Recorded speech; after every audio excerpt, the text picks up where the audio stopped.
हाय, hello, नमस्कार. मी तुमच्या सर्वांची लाडकी तेजश्री एव्हरीथिंग इन वर्ल्ड चॅनलमध्ये तुमच्या सर्वांचे मनापासून स्वागत करते. आज आपण पाहणार आहोत रविवारची कथा, सूर्यदेवाची कहाणी. चला तर मग आपण आपल्या व्हिडिओला सुरुवात करूया. रविवारच्या उपवासाच्या आख्यायिकेनुसार प्राचीन काळी एक वृद्ध स्त्री राहत होती. ती नियमितपणे रविवारी उपवास करत असे. रविवारी सूर्योदयापूर्वी उठून आजी अंघोळ आटपून शेणाने अंगण स्वच्छ करायची. सूर्यदेवाची आराधना करून रविवार व्रताची कथा ऐकून दिवसातून एकदा सूर्यदेवाला अन्नदान करायची. सूर्यदेवाच्या कृपेमुळे वृद्ध महिलेला कोणत्याही प्रकारची चिंता व त्रास झाला नाही. हळूहळू तिचे घर पैसे आणि अन्नाने भरत होते. त्या वृद्ध महिलेला आनंदी असल्याचे पाहून तिच्या शेजाऱ्याला तिचा हेवा वाटू लागला. म्हातारीने गाय पाळली नाही, त्यामुळे ती शेजारच्या अंगणातून शेण घेऊन येत असे. काही विचार करून शेजाऱ्याने आपली गाय घरात बांधली. रविवारी शेणखत न मिळाल्याने वृद्ध महिलेला अंगण सारवले नाही म्हणून त्या वृद्ध महिलेने सूर्यदेवाला भोग अर्पण केले नाहीत आणि त्या दिवशी अन्नही घेतले नाही. सूर्यास्ताच्या वेळी वृद्ध स्त्री भुकेने आणि तहानेने झोपी गेली. सकाळी सूर्योदयापूर्वी म्हातारीने डोळे उघडले आणि तेव्हा तिच्या घराच्या अंगणात सुंदर गाय आणि वासरू पाहून तिला आश्चर्य वाटले. गाईला अंगणात बांधून पटकन चारा आणून चारा दिला. शेजाऱ्याने त्या वृद्ध महिलेच्या अंगणात सुंदर गाय आणि वासरू बांधलेले पाहिले तेव्हा ती त्याच्यापेक्षा जास्त जळू लागली. मग गायीने सोन्याचे शेण केले.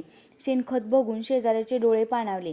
शेजाऱ्याला ती म्हातारी आजूबाजूला दिसत नाही हे बघून त्याने लगेच ते शेण उचलले आणि आपल्या घरी नेले आणि तिचे शेण तिथेच ठेवले. त्या सोन्यामुळे शेजारी काही दिवसातच श्रीमंत झाले. गाय रोज सूर्योदयापूर्वी सोन्याचे शेण करायची आणि म्हातारी उठण्यापूर्वी शेजारी शेण उचलायचे. बराच दिवस त्या वृद्ध महिलेला सोन्याच्या शेणाबद्दल काहीच माहिती नव्हती. पूर्वीप्रमाणेच वृद्ध स्त्री दर रविवारी सूर्यदेवाचा उपवास करून कथा ऐकत असे. पण सूर्यदेवाला शेजाऱ्याची धूर्तता कळताच त्याने जोरदार वादळ सुरू केले. वादळ पाहून वृद्ध महिलेने गाय घरात बांधली. सकाळी उठून वृद्ध महिलेने सोन्याचे शेण पाहिले. तिला खूप आश्चर्य वाटले. त्या दिवसानंतर वृद्ध महिलेने गाय घरात बांधण्यास सुरुवात केली.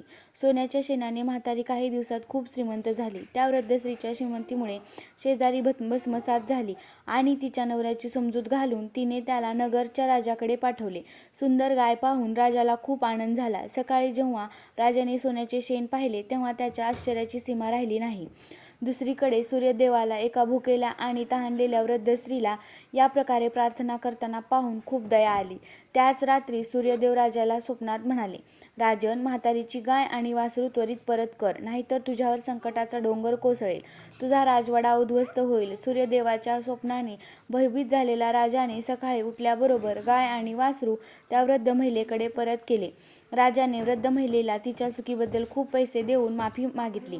राजाने शेजारी आणि तिच्या पतीला त्यांच्या दुष्टपणाबद्दल शिक्षा केली. मग राजाने संपूर्ण राज्यात घोषणा केली की सर्व स्त्री-पुरुषांनी रविवारी उपवास करावा. रविवारी उपवास केल्याने सर्व लोकांची घरे ऐश्वर्याने भरून गेली. राज्यात सर्वत्र समृद्धी आली. स्त्री-पुरुष सुखी जीवन जगू लागले आणि सर्व लोकांचे शारीरिक कष्टही दूर झाले.